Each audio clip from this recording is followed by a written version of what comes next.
Hello friends, biology with experiment channel में आप सभी का हार्दिक स्वागत है।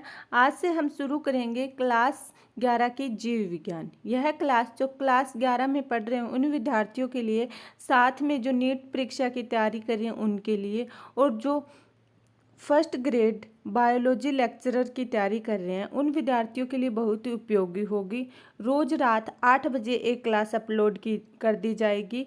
हमारे साथ बने रहिएगा और अपना सिलेबस पूरा कीजिएगा। शुरू करते हैं आज की क्लास जीव जगत।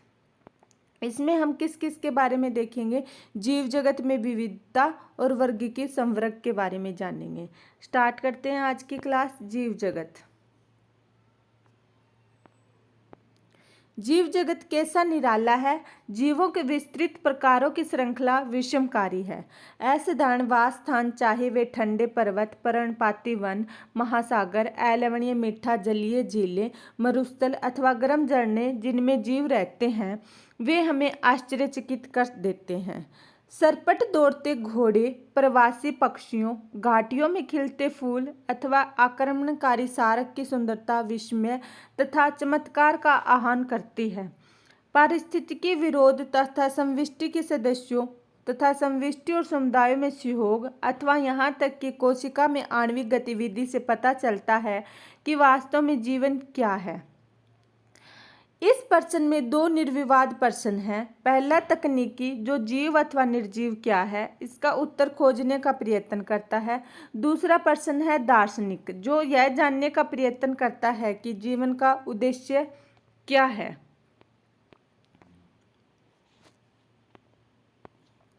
वैज्ञानिक होने के नाते हम दूसरे प्रश्न का उत्तर देने का प्रयास नहीं करेंगे। हम इस विषय पर चिंतन करेंगे कि जीव क्या है। अब देखते हैं हम जीव जगत में विविधता। इसमें क्या देखेंगे हम? यदि आप अपने आसपास देखें तो आप जीवों की बहुत सी किस्में देखेंगे। ये किस्में गमलों में उगने वाले पौधे, कीट, पक्षी, पालतू अथवा अन्य प्राणी वे पौधे हो सकते हैं। क्या कहा गया है कि जो हम अपने आसपास देखते हैं हमें तरह तरह के जीव जंतु दिखाई देते हैं। कोई भी एक प्रकार का नहीं है, एक जैसा नहीं है। बहुत से ऐसे जीव भी होते हैं जिन्हें आप आंखों की सहायता से नहीं देख सकते, जैसे कि जीवाणु, कीटाणु, विषाणु। इनको हम अपनी आंखों से नहीं देख सकते, लेकिन आपके आसपास ही होते हैं। यदि आप अपने अवलोकन के क्षेत्र को बढ़ाते हैं तो आपको विविधता की एक बहुत बड़ी श्रृंखला दिखाई पड़ेगी। स्पष्टतः यदि आप किसी सघन वन में जाएं तो आपको जीवों की बहुत बड़ी संख्या, उनकी कई किस्में दिखाई देंगी। जब हम एक घने जंगल में जाते हैं तो वहाँ पर हमें तरह तरह के पेड़ पौधे, पशु पक्षी, जानवर अलग अलग दिखाई देते हैं। आगे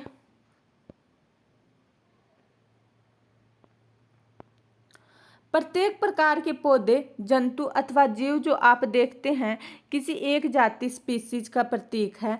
अब तक ज्ञात तथा वर्णित स्पीसीज संख्या लगभग 1.7 मिलियन से लेकर 1.8 मिलियन तक हो सकती है। कितनी है स्पीसीज की संख्या? इस लाइन को आप अंडरलाइन कर लीजिएगा। 1.7 से लेकर 1.8 मिलियन तक हो सकती है। इसे हम जैविक विविधता अथवा पृथ्वी पर जीवित संख्या, पृथ्वी पर स्थित जीवों की संख्या तथा प्रकार कहते हैं। क्या कहा गया है? इसे हम क्या बोलेंगे? जैविक विविधता और पृथ्वी पर स्थित जीवों की संख्या और प्रकार कहते हैं। हमें यह स्मरण रखना चाहिए कि जैसे जैसे हम नए, यहाँ तक कि पुराने क्षेत्रों की खोज करते हैं, हमें नए नए जीवों का पता लगता रहता है। नेक्स्ट है, जैसा कि ऊपर बताया गया है कि विश्व में कई मिलियन पौधे तथा प्राणी हैं। हम पौधे तथा प्राणियों को उनके स्थानीय नाम से जानते हैं। ये स्थानीय नाम एक ही देश के विभिन्न स्थान के अनुसार बदलते रहते हैं। यदि हमने कोई ऐसी विधि नहीं निकाली जिसके द्वारा हम किसी जीव के विषय में चर्चा कर सकें, जो शायद इससे भ्रमकारी स्थिति पैदा हो सकती है। प्रत्येक जीव का एक मानक नाम होता है जिससे वह उसी नाम से सारे विश्व में जाना जाता है। इस प्रक्रिया को क्या बोलेंगे? नाम पद्धति।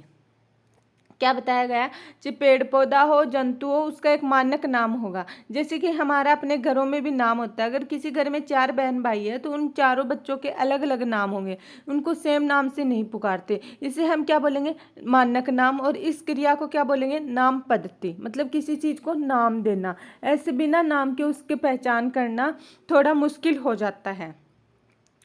स्पष्टतः नाम पद्धति तभी संभव है जब जीवों का वर्णन सही हो, हम यह जानते हों कि यह नाम किस जीव का है, इसे पहचानना कहते हैं।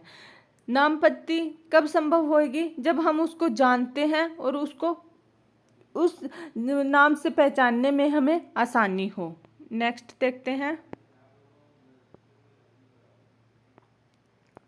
अध्ययन को सरल करने के लिए अनेक वैज्ञानिकों ने प्रत्येक ज्ञात जीव को वैज्ञानिक नाम देने की प्रक्रिया बनाई है। इस प्रक्रिया को विश्व में सभी जीव वैज्ञानिक ने स्वीकार किया है। पौधों के लिए वैज्ञानिक नाम का आधार सर्वमान्य नियम तथा कसौटी है, जिनको international code of botanical nomenclature. पौधों के नामकरण की क्रिया किसके अंदर आती है, ICBN के अंदर। इसे आप अंडरलाइन कर लीजिएगा, इंपॉर्टेंट है, स्टार लगा लीजिएगा। इसकी फुल फॉर्म क्या होगी, international code of botanical nomenclature. आप पूछ सकते हैं कि प्राणियों का नामकरण कैसे किया जाता है, ये किसके अंदर आएगा, ICZN के अंदर। इसकी फुल फॉर्म क्या होगी, international code of zoological nomenclature.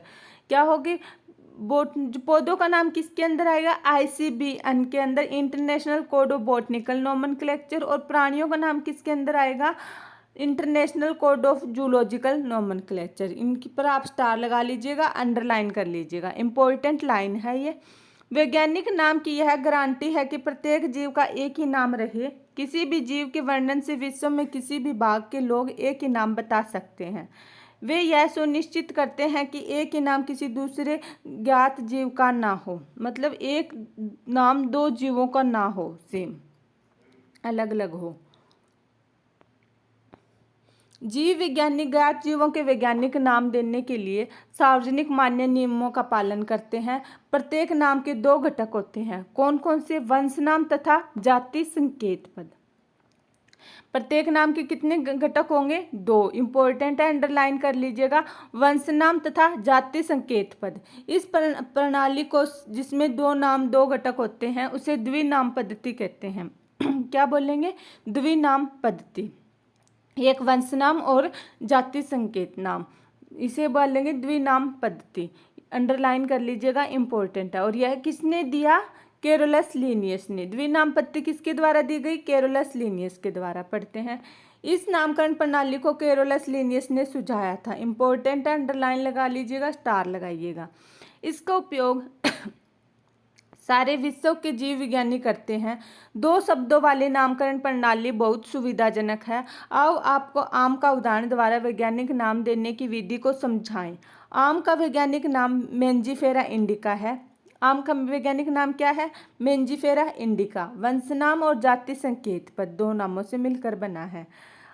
तब आप यह देख सकते हैं कि यह नाम कैसे द्विपद है। इस नाम में मेंजिफेरा क्या है, वंश नाम है, और इंडिका क्या एक विशिष्ट स्पीसीज अथवा जाति संकेत पद है।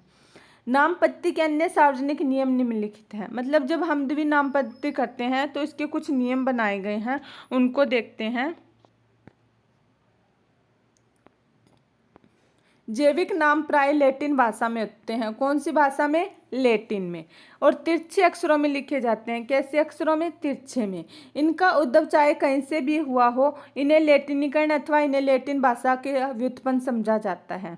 जैविक नाम का पहला शब्द वंश नाम होता है, जबकि दूसरा शब्द क्या होगा, जाति संकेत पद, स्पीसीज का नाम होगा। पहला किसका होगा, वंश नाम का, और दूसरा जाति संकेत पद होगा। तीसरा देखते हैं, जैविक नाम को जब हाथ से लिखते हैं तब दोनों शब्दों को अलग अलग रेखांकित अथवा छपाई में तिरछा लिखना चाहिए। यह रेखांकन उनके लैटिन उद्भव को दिखाता है। चौथा, पहला अक्षर जो वंश नाम को बताता है वह बड़े अक्षरों में होना चाहिए, जबकि जाति संकेत पद छोटा अक्षर होना चाहिए। मेंजिफेरा इंडिका उदाहरण से इसकी व्याख्या कर सकते हैं। आगे, जाति संकेत पद के बाद अर्थात जैविक नाम के अंत में लेखक का नाम लिखते हैं। किसका? लेखक का नाम लिखते हैं और इसे संक्षेप में लिखा जाता है। उदाहरणतः मेंजिफेरा इंडिका लीन, मतलब मेंजिफेरा इंडिका लीन, लीन मतलब लीनियस वैज्ञानिक ने दिया इसे। इसका अर्थ है सबसे पहले स्पीसीज का वर्णन लीनियस ने किया था। किसने किया था? लीनियस ने। आगे, यद्यपि सभी जीवों का अध्ययन करना लगभग असंभव है, इसलिए ऐसी युक्ति बनाने की आवश्यकता है जो इसे संभव कर सके। इस प्रक्रिया को वर्गीकरण कहते हैं। क्या क्या कहा गया है कि सभी जीवों का अध्ययन करना असंभव है, तो एक ऐसे स्कीम निकाली कि सभी को अलग अलग कर दें। वर्गीकरण मतलब अपन ने कंटाई छटाई कर दी, जैसे पेंसिल एक साथ रख दी, पेन एक साथ रख दिए, कॉपी एक साथ रख दी, तो वो हमने क्या कर दिया? वर्गीकरण कर दिया, मिक्सअप नहीं किया। या फिर ऐसे जैसे चाय अलग अलग आप किचन में डिब्बे रखते हैं, उसमें चाय पत्ती अलग होती है, चीनी अलग होती है, मिर्च अलग होती है, हल्दी अलग होती है, कोई भी मिक्स नहीं होता, उनका वर्गीकरण कर देते हैं अलग अलग डिब्बों में। वर्गीकरण वह प्रक्रिया है जिसमें कुछ सरलता से दृश्य गुणों के आधार पर सुविधावान वर्ग में वर्गीकृत किया जा सके। उदाहरण के लिए हम पौधों अथवा प्राणियों और कुत्ता, बिल्ली अथवा कीट को सरलता से पहचान लेते हैं। जैसे कि हम इन शब्दों का उपयोग करते हैं, उसी समय हमारे मस्तिष्क में इन जीवों के कुछ गुण आ जाते हैं जिससे उनका उस वर्ग से संबंध होता है। जब आप कुत्तों के विषय में सोचते हो तो आपके मस्तिष्क में क्या प्रतिबिंब बनता है? स्पष्टतः आप कुत्तों को ही देखेंगे, न कि बिल्ली को। यदि एल्सेशियन के विषय में सोचें तो हमें पता लगता है कि हम किसके विषय में चर्चा कर रहे हैं। इसी प्रकार मान लो हमें स्तनधारी कहना है तो आप ऐसे जंतु के विषय में सोचेंगे जिनके ब्रहा, कान, शरीर पर बाल हो, उनको हम स्तनधारी मानेंगे। इसी प्रकार पौधों में यदि हम गेहूं के विषय में चर्चा करें तो हमारे मस्तिष्क में गेहूं का पौधा आ जाएगा। इसलिए ये सभी कुत्ता, बिल्ली, स्तनधारी, गेहूँ, चावल, पौधे, जंतु आदि सुविधाजनक वर्ग है जिनका उपयोग हम पढ़ने में करते हैं। इन वर्गों को वैज्ञानिक शब्दावली क्या बोलेंगे? टैक्सा। क्या बोलेंगे? टैक्सा। यहाँ आपको स्वीकार करना चाहिए कि टैक्सा विभिन्न स्तर पर सही वर्गों को बता सकता है। पौधे भी एक टैक्सा है, गेहूं भी एक टैक्सा है, इसी प्रकार जंतु, स्तनधारी, कुत्ता, ये सभी टैक्सा है। लेकिन क्या आप जानते हैं कि कुत्ता एक स्तनधारी और स्तनधारी प्राणी है? इसलिए प्राणी, स्तनधारी तथा कुत्ता विभिन्न स्तरों पर टैक्सा को बताता है। नेक्स्ट देखते हैं। इसलिए गुणों के आधार पर सभी जीवों को विभिन्न टैक्सा में वर्गीकृत कर सकते हैं। गुण जैसे कि प्रकार, रचना, कोशिका की रचना, विकासीय प्रक्रम अथवा जीव की पारिस्थितिकी सूचनाएं आवश्यक है। ये आधुनिक वर्गीकरण अध्ययन के आधार हैं। इसलिए विशेषीकरण, पहचान, वर्गीकरण तथा नामपत्ति आदि ऐसे प्रक्रम प्रणाली है जो वर्गीकी वर्गीकरण विज्ञान के आधार हैं। वर्गीकी कोई नई नहीं है। मानव सदैव विभिन्न प्रकार के जीवों के विषय में अधिकाधिक जानने का प्रयत्न करता रहा है, विशेष रूप से उनके विषय में जो उनके लिए अधिक उपयोगी थे। आदि मानव को अपनी मूलभूत आवश्यकताओं जैसे भोजन, कपड़े, आश्रय के लिए नए नए स्रोत खोजने पड़ते थे। इसलिए विभिन्न जीवों के वर्गीकरण का आधार उपयोग पर आधारित था। आगे,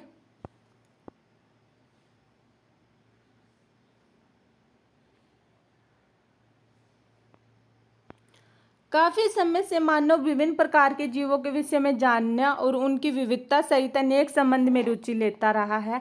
अध्ययन इस शाखा का वर्गीकरण पद्धति सिस्टमैटिक कहते हैं।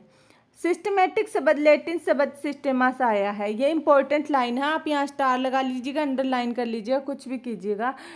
क्या कहा गया? इसको वर्गीकरण अध्ययन कहा गया, जिसे इंग्लिश में सिस्टमैटिक्स कहते हैं। सिस्टमैटिक शब्द लैटिन भाषा के सिस्टमा से आया है, जिसका अर्थ है जीवों को नियमित व्यवस्था। क्या होता है? मतलब नियमित व्यवस्था से उनका वर्गीकरण करना।